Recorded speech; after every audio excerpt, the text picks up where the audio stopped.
नैब के अफसरान से लेकर उनके रिश्तेदारों तक कैसे ब्रॉडशीट और नैब के मुआहदे से सबने फायदा उठाया, आए रोज नए नाम सामने आ रहे हैं। पहले तफसीलात सामने आई कि नैब के उस वक्त के प्रोसिक्यूटर जनरल फारूक आदम खान ने किस तरह ब्रॉडशीट के हक में गवाही दी, उनके लिए खिदमात पेश कर दी। और अब ये तफसीलात सामने आई हैं कि फारूक आदम खान के बेटे ने भी खुफिया तरीके से ब्रॉडशीट के पार्टनर के लिए काम किया। तफसीलात के मुताबिक फारूक आदम खान के बेटे को डेविड ऑर्चर्ड नामी शख्स ने मुलाजमत पर रखा और ये वही शख्स था जो डॉक्टर पेपर के साथ ब्रॉडशीट की पेरेंट कंपनी ट्रूवो को एडवाइस करता था। सिर्फ यही नहीं, नैब ने ब्रॉडशीट के साथ जो मुआहिदा किया उसके लिए मुतालिका वजारतों की मंजूरी भी नहीं ली गई और ब्रॉडशीट ने नैब की ही इंफॉर्मेशन की बुनियाद पर उन टारगेट्स पर दावे कर दिए जिनके हवाले से वो कोई नताइज ही नहीं दे सका। लंदन से जियो न्यूज़ के नुमाइंदे मुर्तज़ा अली शाह जो इस मामले पर 2018 से हकाइक सामने ला रहे हैं, वो मजीद हकाइक सामने लाए हैं। उनकी रिपोर्ट के मुताबिक सन 2000 में बनने वाले नैब के चेयरमैन जनरल अमजद ने 2016 में लंदन की अदालत के सामने नैब के पहले प्रोसिक्यूटर जनरल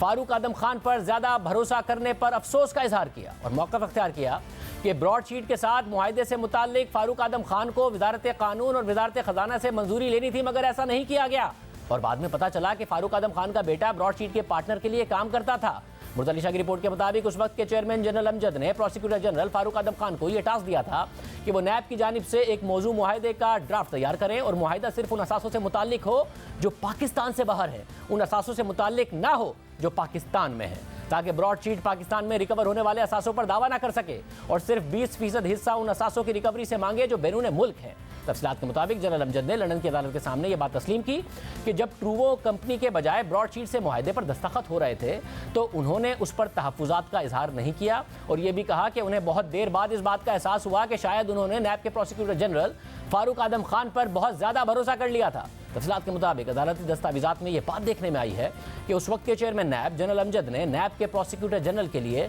फारूक आदम खान का इंटरव्यू किया था। जनरल अमजद और फारूक आदम खान दोनों लॉरेंस कॉलेज से पढ़े हुए थे, जबकि फारूक आदम खान पाकिस्तान मिलिट्री अकेडमी का हिस्सा बने और बाद में 1965 की पाक भारत जंग के बाद उन्हें सितारा जुर्रत से नवाजा गया था और 1974 में उन्हें अटक कॉन्स्पिरेसी के नाम से मशहूर नाकाम फौजी बगावत के जुर्म में जेल भेज दिया गया था, जहां उन्होंने वकालत की तालीम हासिल की और फिर नैब के प्रोसिक्यूटर जनरल बन गए। मुर्तज़ा अली शाह की रिपोर्ट के मुताबिक जनरल अमजद ने अदालत में यह बात तस्लीम की कि उन्होंने ब्रॉडशीट को बिना किसी किराए के पाकिस्तान में दफ्तर दिया, सहूलियात दी, मालूमात तक रसाई दी, मुतालिका दस्तावेज़ात दे दिए, इस उम्मीद पर कि ब्रॉडशीट असासों को ट्रेस करके ठोस इक़दाम करेगा। लेकिन बाद में पता चला कि ब्रॉडशीट ने अपनी अहलियत और वसाइल के हवाले से गलत बयानी की थी। तफसीलात के मुताबिक जनरल अमजद ने लंदन हाई कोर्ट के जज को कहा कि असासों की रिकवरी के हवाले से कुछ टारगेट्स दूसरों से ज़्यादा अहम थे। प्राइम टारगेट नवाज शरीफ, उनका खानदान, आसिफ अली जरदारी और बेनज़ीर भुट्टो थे। यानी नैब के उस वक्त के चेयरमैन कह रहे हैं कि मुआहिदा ही मुतालिका वजारतों की मंजूरी के बगैर हुआ, ब्रॉडशीट ने धोखा दिया, गलत बयानी की। और ये तफसीलात भी सामने आई कि नैब के पहले प्रोसिक्यूटर जनरल फारूक आदम खान खुद भी ब्रॉडशीट के लिए बाद में खिदमत सर अंजाम देते रहे, उनके हक में फिर गवाही देते रहे और उनके बेटे भी ब्रॉडशीट से जुड़े लोगों के लिए काम करते रहे। ब्रॉडशीट का मामला जहां एहतसाब के नाम पर पैसे बनाने के स्कैंडल के तौर पर सामने आ रहा है, वहीं मफादात के टकराव के हवाले से भी ये एक मिसाली केस बन चुका है। हुकूमत ने ब्रॉडशीट स्कैंडल की तहकीकात के लिए जस्टिस रिटायर्ड अजमत सईद को इंक्वायरी कमेटी का सरबरा बना दिया है। अपोजिशन ने उसकी मुखालफत कर दी है और जस्टिस अजमत सईद से मुतालबा किया है कि वो खुद इस मामले से पीछे हट जाएं। हुकूमत ने जस्टिस अजमत सईद का नाम वापस लेने से इनकार कर दिया है और कल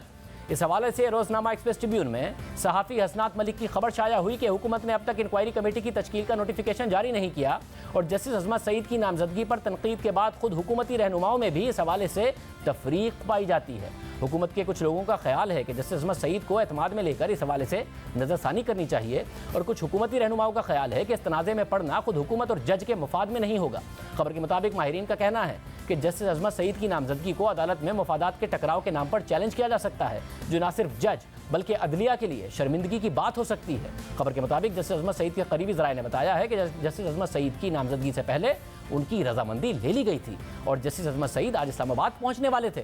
ताकि कमेटी के दीगर मेंबरान का नाम फाइनल किया जा सके। सिर्फ यही नहीं, खबर के मुताबिक कमेटी के रुकन के लिए हुकूमत सीनियर वकील अली जफर के नाम में दिलचस्पी रखती थी, जिस पर जस्टिस अजमत सईद ने कहा कि उन्हें नामजद ना किया जाए क्योंकि वो इंसाफ लॉयर्स फोरम के चेयरमैन हैं और सिफारिश की कि इलेक्शन कमीशन के साबिक सरबरा फ़खरुद्दीन जी इब्राहिम के बेटे जाहिद इब्राहिम को नामजद किया जाए। अब अहम बात यह है कि जाहिद इब्राहिम तहरीक इंसाफ की हुकूमत में एडिशनल अटॉर्नी जनरल थे, जिन्होंने जस्टिस फाइज ईसा के खिलाफ रेफरेंस दायर होने पर इस्तीफ़ा दे दिया था और गुज़िश्ता दिनों हमारे ही प्रोग्राम में ब्रॉडशीट स्कैंडल से मुतालिक उन्होंने राय देते हुए कहा था कि इस स्कैंडल में मुजरिम वही हैं जिन्होंने ये मुआहदा किया था और शफाफ तहकीकात के लिए ऐसे लोगों को नामजद किया जाए जिनकी इंटेग्रिटी पर भरोसा किया जा सके। अब देखना होगा कि हुकूमत कब इस इंक्वायरी कमेटी का नोटिफिकेशन जारी करती है और कमेटी के दीगर अराकीन कौन कौन होंगे।